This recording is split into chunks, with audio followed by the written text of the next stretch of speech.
Hello students, welcome to Saurabh sir's classes. मेरा नाम अश्मिता है। आज के क्लास में हम union public service commission entrance examination के बारे में डिस्कशन करेंगे। हमने पहले एग्ज़ाम पैटर्न के बारे में डिस्कशन कर चुके हैं, तो आज के क्लास में हम इसके सिलेबस के बारे में डिस्कशन करेंगे कि क्या क्या है इसके सिलेबस में। तो हमने पहले भी डिस्कशन किए थे कि यहाँ पे प्रिलिमिनरी पेपर होता है, मेंस पेपर होता है और एक इंटरव्यू राउंड होता है। So why not start with the syllabus of the preliminary round? So let's start. Now the preliminary paper will have two general studies papers. One will be paper 1 and the other will be paper 2. जो general studies paper 1 है उसमें IAS के जो syllabus है उसमें रहेगा current events of national and international importance, फिर history of India and Indian national movement, Indian and world geography, फिर physical, social, economic, geography of India and the world, Indian politics, governance, constitution, फिर political system, panchayati raj, public policy, rights, issues and all these things which are related to our constitution as well as civics. Next रहेगा economic and social development, sustainable development, फिर poverty, inclusion, demographics, social sector initiatives and all programs which are there for the development of our society. उसके बाद रहेगा general issues on environmental ecology, फिर biodiversity के ऊपर questions मिलेगा, climatic changes and specialisation in any kind of general sciences. Like आपको preliminary paper में physics, chemistry, biology, in almost from all the subjects you can get questions. तो ये था आपके syllabus for general studies paper 1। Moving on to general studies paper 2। General studies paper 2 को हम CSAT भी कहते हैं। अब ये क्या है? ये है सिविल सर्विसेज एप्टीट्यूड टेस्ट। ये इंक्लूड किया गया है IAS टॉपिक में क्योंकि ये आपका जो स्किल्स है, आपका जो राइटिंग स्किल्स है, आपका जो एनालाइजिंग स्किल्स है, ये चेक करता है। इसमें जो क्वेश्चंस रहेगा वो मोस्टली रहेगा कॉम्प्रिहेंशन, फिर interpersonal skills including communication skills, फिर logical reasoning, that is reasoning and analytical ability, that is both reasoning as well as maths. फिर उसके बाद रहेगा decision making and problem solving, उसके बाद general mental ability and so on.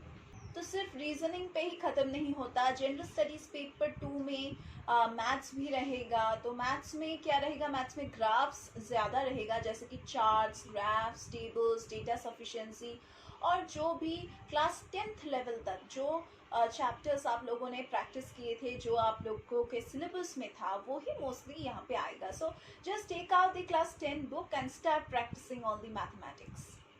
Let's move on to the mains examination syllabus. और mains का जो paper 1 है वो डिपेंड करता है essay के ऊपर। Candidates might be required to write essays on multiple topics. Next जो है वो है पेपर 2, एंड पेपर 2 में जो सब्जेक्ट रहता है वो है जनरल स्टडीज़ 1।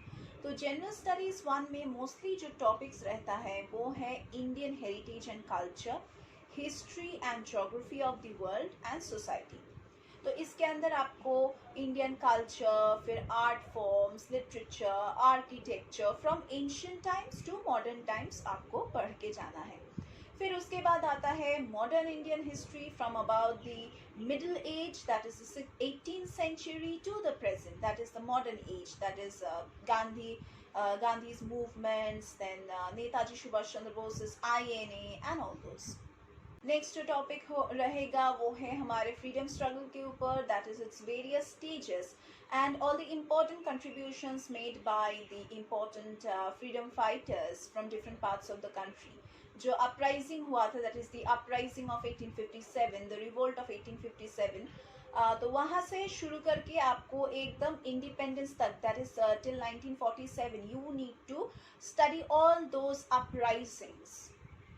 उसके बाद आएगा post independence consolidation, reorganisation within the country. कैसे हमारे गवर्नमेंट ने पार्टीशन के बाद अपने आप को डिवाइड किए थे, फिर उसके बाद कैसा कैसा फॉर्म्स ऑफ गवर्नमेंट आया, उन सभी के बारे में आपको पढ़ना है। Not only of India, you need to study about the history of the world also, that is events from the 18th century जैसे कि industrial revolution, world wars, withdrawal of national boundaries, colonization, decolonization, political philosophies like communism, capitalism, socialism and जो other concepts था society में, उन सभी चीज़ों के बारे में आपको पढ़ना है. नेक्स्ट आपको पढ़ना है regarding the Indian society's culture, the diversity of India, फिर द रोल ऑफ वुमेन, कैसे रोल ऑफ वुमेन चेंज होता आ रहा है since history, and women's organisations, their participation, the population issues, जो एसोसिएटेड जो डिफरेंट डिफरेंट इश्यूज है उसके बारे में आपको पढ़ना है, जैसे कि पॉवर्टी, फिर जो अलग से जो डेवलपमेंटल इश्यूज होता है जैसे like urbanisation, their problems, their remedies, effects of globalisation on Indian society, फिर सोशल एम्पावरमेंट, कम्युनलिज्म, फिर आपको रीजनलिज्म के बारे में पढ़ना है, सेक्युलरिज्म के बारे में पढ़ना है. So these are the concepts you need to have a clear idea of.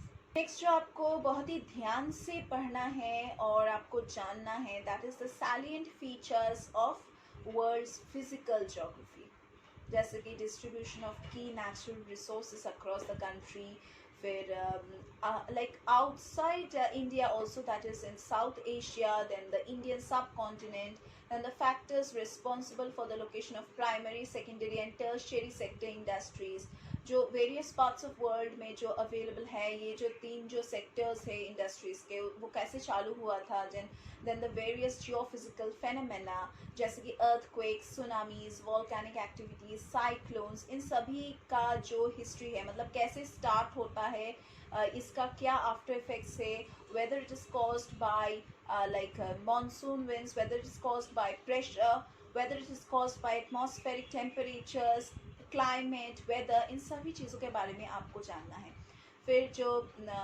फिर flora, fauna, effects of such changes, ecological balances, water bodies, इन सभी के बारे में भी आपको अच्छे से क्लियर आइडिया रखना चाहिए. नेक्स्ट जो पेपर है वो है paper 3, that is general studies paper 2, और यहाँ पे आपको टॉपिक्स में से आपको क्वेश्चंस मिलेगा वो रहेगा गवर्नेंस, फिर constitution, polity, social justice, international relations, फिर जो इंडियन कॉन्स्टिट्यूशन के ऊपर जो डिफरेंट जो टर्म्स है वहाँ से आपको क्वेश्चंस मिलेगा, जैसे कि जो डिफरेंट राइट्स है, कैसे इवॉल्व हुआ था हमारे कॉन्स्टिट्यूशन, कहाँ से like they took the idea of framing the constitution. हमारे इंडिया तो फर्स्ट कंट्री नहीं था जो कॉन्स्टिट्यूशन फ्रेम कर चुका था. इससे पहले जो डिफरेंट कंट्रीज़ है वहाँ से आइडिया लिया गया था, तो इसी के बारे में आपको जानना है. Then you need to know about the functions, then the responsibilities of the union and the state, उसके issues, उसके जो challenges है pertaining to the federal structure, फिर devolution of powers, finances up to local levels, and कैसे challenge करता है वो finance का strategy. Next है powers, that is the separation of power between the various organizations, then various जो organs है of the world, that is UN, UNESCO, इन सभी में कैसे पावर्स डिफ्रेंशिएट होता है, किस तरह से वो लोग डिस्प्यूट रिड्रेसल मैकेनिज्म्स को कंडक्ट करते हैं, एंड ये डिफरेंट जो इंस्टीट्यूशंस है वो कैसे कंडक्ट करता है अपने एक्टिविटीज़ को. नेक्स्ट आपको क्वेश्चंस मिल सकता है from comparison of the Indian constitutional scheme with that of the other countries. उसके बाद पार्लियामेंट, स्टेट लेजिस्लेचर्स, उनके structure, functioning, conduction of business, फिर उनके पावर्स, प्रिविलेजेस, और जो इश्यूज अराइज करते हैं out of all of them, उसके बारे में भी आपको पढ़ के जाना है. उसके बाद आपको क्वेश्चन मिल सकता है फ्रॉम द स्ट्रक्चर, ऑर्गेनाइजेशन, फिर functioning of the executive, the judiciary, the ministries, the departments of the government, उनके प्रेशर ग्रुप्स, उनके formal informal associations, as well as उनके रोल, जो पॉलिटिक्स में जो रोल है, उन सभी के बारे में आपको जानना है. और ऑब्वियसली आपको तो रिप्रेजेंटेशन ऑफ पीपल्स एक्ट जो है उसके बारे में भी आपको जानना है, उसका कौन सा क्या क्या फीचर्स है. नेक्स्ट आपको जानना है about the appointment of various constitutional posts, उनके पावर्स, उनके फंक्शंस, उनके responsibilities of the various constitutional bodies, उनके काम क्या है. फिर उसके बाद आपको क्वेश्चंस मिल सकता है from statutory, regulatory and various quasi judicial bodies, that is the government policies, फिर उनके interventions for development in various sectors, उनके इश्यूज जो अराइज कर रहा है because of their designing and their implementation. तो इन सभी चीज़ों के बारे में भी आपको स्टडी करके जाना है। फिर जो नेक्स्ट टॉपिक हो सकता है वो है डेवलपमेंट प्रोसेसेस, जो इंडस्ट्री है हमारे वो कैसे डेवलप कर रहा है, द रोल ऑफ NGOs, फिर SHGs, वेरियस ग्रुप्स एंड जो डिफरेंट ऑर्गेनाइजेशंस है जैसे कि blood donation camps, charities, donors, institutional and other stakeholders, उन सभी के बारे में आपको जानना है। You also need to know about the various welfare schemes, जो vulnerable sections है of the population, उनको सेंटर कैसे हेल्प करता है, उनको स्टेट्स कैसे हेल्प करता है, उनके परफॉर्मेंस ऑफ दी स्कीम्स, फिर मेकेनिज़म्स, लॉज, इंस्टीट्यूशंस, उनके बॉडीज़, फिर किस तरह से वो लोग प्रोटेक्ट करते हैं अपने आप को for the betterment of these vulnerable sections, किस तरह से परफॉर्म करते हैं, उन सभी चीज़ों के बारे में आपको जानना है। Next, there would be questions on issues related to development and management of social sector. फिर जो सर्विसेज का सेक्टर है जैसे कि हेल्थ, एजुकेशन, ह्यूमन रिसोर्सेज, उनको कैसे बेहतरीन किया जा सकता है, उन सभी के बारे में आपको क्वेश्चंस मिलेगा। फिर आपको क्वेश्चंस मिल सकता है on issues like poverty, hunger, किस तरह से उसको चेंज कर सकते हैं हम। फिर important aspects like governance, transparency, फिर accountability, e governance, applications, models, जो डिफरेंट सक्सेस हुआ है इन सभी को लेके, उसके बारे में, limitations, potential, citizen charters, transparency and accountability. उसके बाद जो इंस्टीट्यूशनल जो डिफरेंट मेजर्स है उन सभी के बारे में आपको जानना है। उसके बाद आपको क्वेश्चंस मिल सकता है from the role of civil service in a democracy. Then you need to know about the relationship of India with its neighboring countries, that is different kind of relations, how trade and transport is going on, then bilateral relation, regional, global openings, agreements जो हो रहा है एक और एक country के बीच involving India and or affecting India's interests, that is the effect of policies, फिर politics का जो इफ़ेक्ट हो रहा है on developing as well as developed countries, और किस तरह से वो इंडिया को इन्फ्लुएंस कर रहा है, तो इसके बारे में आपको तो जानना ही है। और जो इम्पोर्टेंट इंटरनेशनल इंस्टीट्यूशंस हैं और जो एजेंसीज़ हैं, उनके स्ट्रक्चर, उनके फंक्शंस, सभी के बारे में आपको जानना है। नेक्स्ट हम लोग डिस्कस करेंगे अबाउट पेपर 4, जो डील करता है विद जनरल स्टडीज़ पेपर 3, और इसमें आपको क्वेश्चंस मिलेगा from technology, economical development, biodiversity, environment, security, फिर डिज़ास्टर मैनेजमेंट, ये जो सारे हॉट टॉपिक्स है उसके बारे में ही आपको क्वेश्चंस मिलेगा, specially related to Indian economy, उनके प्लानिंग, मोबिलाइजेशन ऑफ फंड्स, उसके ग्रोथ, डेवलपमेंट, एम्प्लॉयमेंट अपॉर्चुनिटीज़, और जो गवर्नमेंट बजटिंग है, जैसे मेजर क्रॉपिंग पैटर्न्स हमारे various parts of the country में, फिर different types of irrigation system, storage, transportation facilities, marketing of agricultural policies and products of course, and जो related problems हो रहा है एग्रीकल्चरल सेक्टर में, उन सभी के बारे में आपको पढ़ के जाना है। नेक्स्ट जो टॉपिक रहेगा वो है ई टेक्नोलॉजी, जो एड करता है फार्मिंग इश्यूज़ को, and direct indirect farm subsidies, minimum support prices, फिर पब्लिक डिस्ट्रीब्यूशन सिस्टम, उसके ऑब्जेक्टिव्स, फंक्शनिंग, लिमिटेशंस, फिर रिवैम्पिंग, फिर buffer stocks, food security, technology missions, फिर food processing and related industries in India, उनके scope, उनके significance, उनके location, उनके upstream downstream requirements, supply chain management, इन सभी के बारे में आपको जानना है। स्पेशली इकोनॉमिक्स का मतलब ही है कि ये सारे टॉपिक्स आपको ज़रूर मिलेगा, क्योंकि ये एकदम बर्निंग टॉपिक्स हैं। और इसके बाद आता है land reforms in India, that is the effects of liberalisation on the economy, liberalisation हमारी इकोनॉमी को अफेक्ट करता है। फिर changes in industrial policies, their effect on industrial growth, infrastructure, उसके जो एनर्जी रिक्वायरमेंट्स है, उसका जो पोर्ट्स है, रोड्स है, airports, railways, hospitalisation, everything, schools, ये सारी चीज़ें, इंडस्ट्रीज़, ये सारी चीज़ें सभी इंफ्रास्ट्रक्चर के अंदर ही पड़ता है, और इसका जो डेवलपमेंट स्ट्रेटजी है ये पड़ता है इकोनॉमिक्स के अंदर। So you need to study about that also. Next you need to know about science and technology, फिर डेवलपमेंट्स जो हुआ है, फिर उनके एप्लीकेशंस, मतलब जो चीज़ें डेवलप हुआ है उनके एप्लीकेशंस, उनके effects in everyday life. You need to be absolutely aware in the fields of IT, space, computers, robotics, nano technology, biotechnology, issues related to intellectual property rights and so on. फिर आपको questions मिलेगा on conservation, environmental pollution, degradation, environmental impact assessment, disaster and disaster management. तो ये तो रहेगा ही. फिर linkages between development and spread of extremism. फिर आपको क्वेश्चंस मिलेगा from role of the external state and non state actors in creating challenges to internal security. Next रहेगा हमारे इंटरनल सिक्योरिटी को कौन से चैलेंजेस फेस करना पड़ता है through the communication networks, that is the role of media, social networking sites in internal security challenges, फिर basics of cyber security, money laundering and prevention. फिर security challenges, their management in border areas, linkages of organized crime with terrorism, various security forces.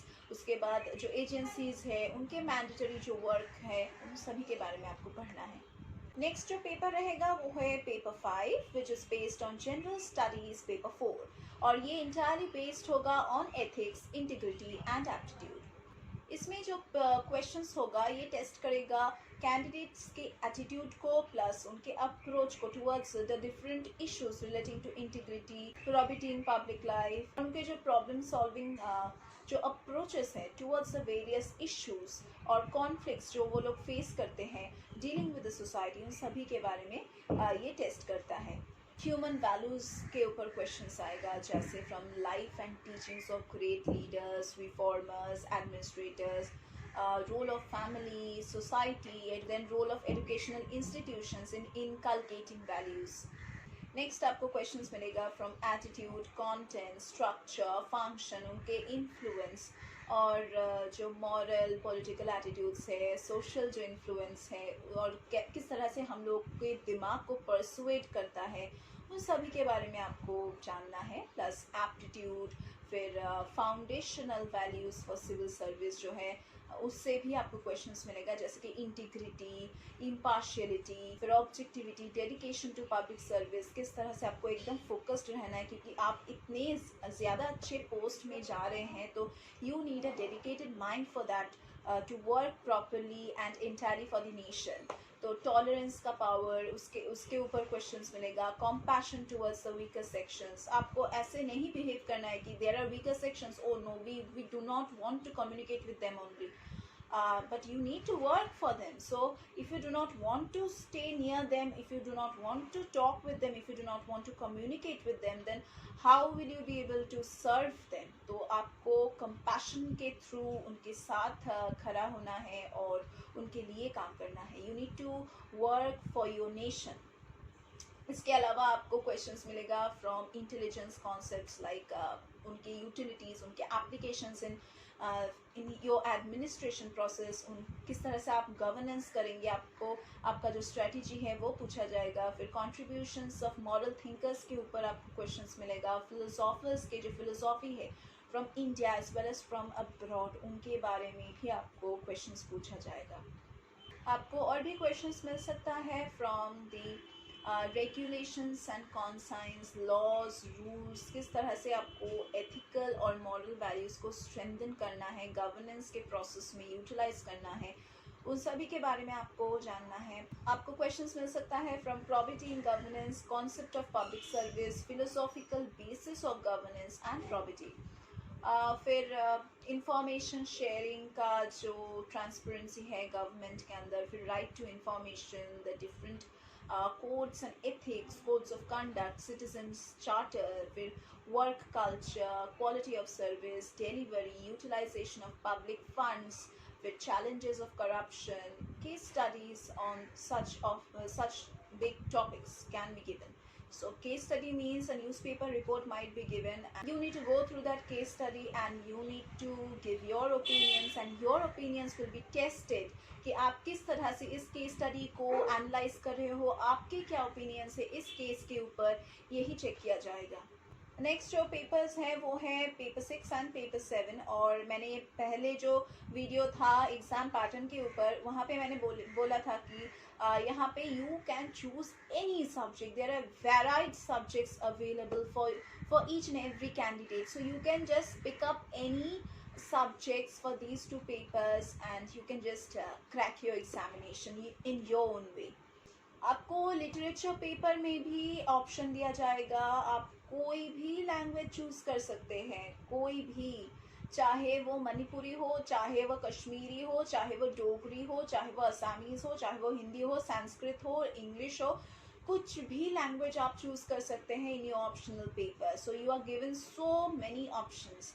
और ये जो options है ये आपको अलग से एक नोटिफिकेशन में मिल जाएगा। While you are filling up the application form, आपको ये सारी चीज़ें आपको पता चल जाएगा फ्रॉम द नोटिफिकेशन इटसेल्फ कि आपको कौन से सब्जेक्ट्स दिया जाएगा, आपको कौन से टॉपिक्स दिया, नॉट टॉपिक्स, कि आपको कौन से लैंग्वेजेस दिया जाएगा फॉर द मेंस एग्जामिनेशंस। तो you can choose everything during the process of your form fill up, that is during the process of your application form fill up for any kind of competitive examination, चाहे वो UPSC हो, चाहे वो कोई भी entrance examination हो, you need a proper guidance। और कोई भी proper guidance के लिए you need a proper mentor।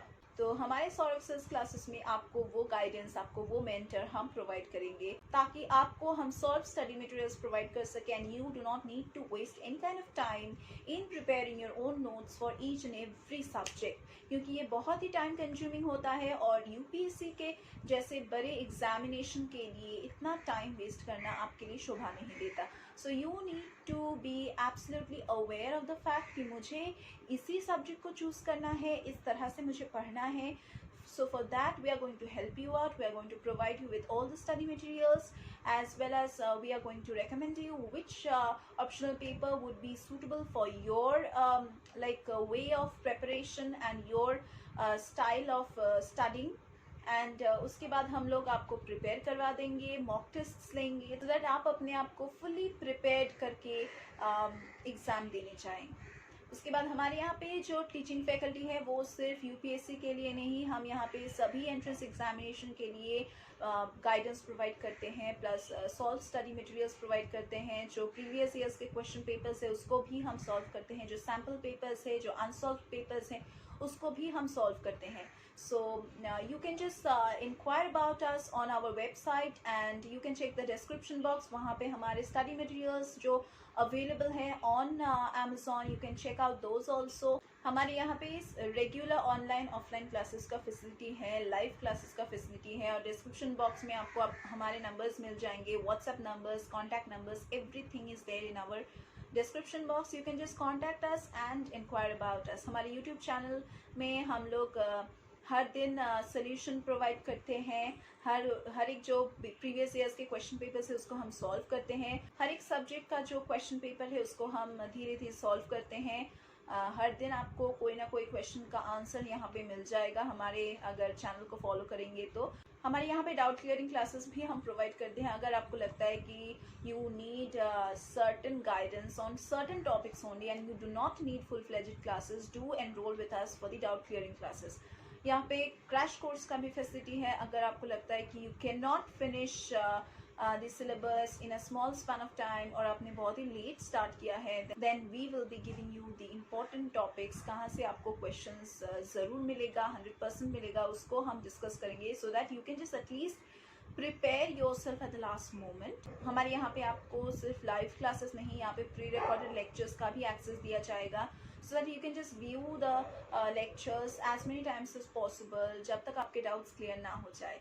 और इसके अलावा हम आपको मॉक टेस्ट का भी फैसिलिटी देंगे, आप खुद देख सकेंगे कि आप हमारे गाइडेंस के अंदर मॉक टेस्ट में कैसा स्कोर कर रहे हैं, so that you can just get a environment of the examination through our mock tests। So So what are you waiting for? Do enroll with us so that we can just provide you with all the guidance that are necessary for your success.